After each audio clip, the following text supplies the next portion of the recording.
Australia's most iconic outback horse race carnival is returning after 2 years hiatus because of the COVID pandemic. The Birdsville Races attracts thousands of people and trainers and horses from across Australia, providing an economic and tourism boom. Tickets are about to launch for the historic 140th anniversary in September. Joining me live now for more is Birdsville Club Vice President Gary Brook. Thank you for your time this evening, Gary. Now, can you tell me about what we can expect for the 140th Birdsville Races? Yeah, thanks. It's great to be here. Look, we're very much looking forward to celebrating the history and longevity of the event, really getting involved in some fantastic live entertainment, great horse racing, as you've touched on, some fantastic outback hospitality, whether that be listening to the beat of Brophy's famous drum, dancing at sunset in front of the Birdsville Hotel, or enjoying some fantastic Channel Country beef in the Obi Pavilion. There's just things, there's going to be some fantastic celebrations over the course of the whole week. Now, there was a one-off event in April this year, so just this month, and that followed 2 years of COVID cancellations. What does it take for the event to be cancelled over this 140-year history? How rare is it for it not to go ahead?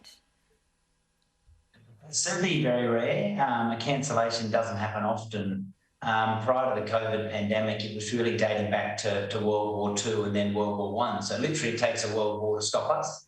We have had some hiccups in recent years with rain and equine influenzas, but even in those years, we still managed to either have a little bit of racing or have a great party. But it's either a world war or the COVID pandemic to stop us. So we've been around for 140 years and we're pretty resilient despite what's going on around us.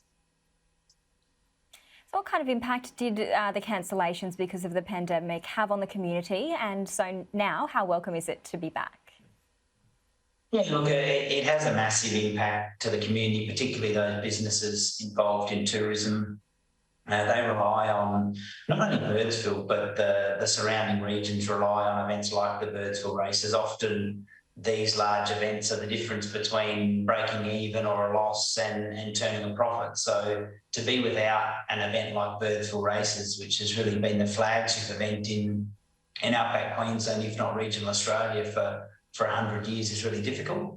So businesses have done it tough, but now the tide is turning and hopefully things are back on track. And, we're having 2 events this year and heading back to our home on the first Saturday in September, which will be great for everyone.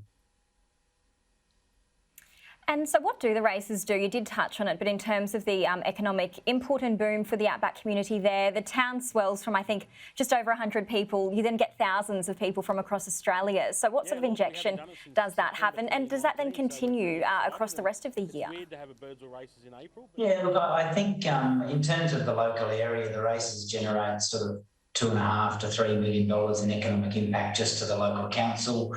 Region over $5.5 million into Queensland. It generates in excess of 60,000 to 70,000 visitor nights into Queensland. So it is an enormous event, and what it does is gives visibility, I think, through media and exposure to the region, to Birdsville, to the beautiful Channel Country, the Simpson Desert and so forth. So it gives that visibility and exposure, and hopefully people, they may use the Birdsville Races to come to Birdsville once, but then once they've experienced it and they really have been able to connect with the region, the community, then we certainly hope they'll come back at another time and experience perhaps a quieter time in Birdsville.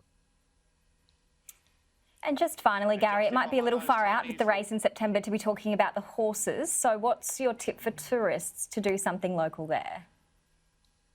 I think when you come to Birdsville, you just have to really immerse yourself in the journey, in the people, in the event. So whether that be watching the sunset from atop Big Red or the Billabong, which, I might be biased, but I think they're the 2 best places to watch the sunset in Australia, a beer at the Birdsville Hotel, curry camel pie at the bakery. I think it's just about connecting with the people, taking the time to talk to a local, getting involved, even volunteering and helping out to putting the event on. So anything that really gets you involved, I think, is part of the experience, and just enjoy the journey. There are just so many fantastic places to see and visit in outback Australia, and we really want people to take the time to do that when they're attending the Birdsville Races. Sounds like a wonderful event. Thank you for your time this evening, Gary Brook from the Birdsville Race Club. Thank you very much.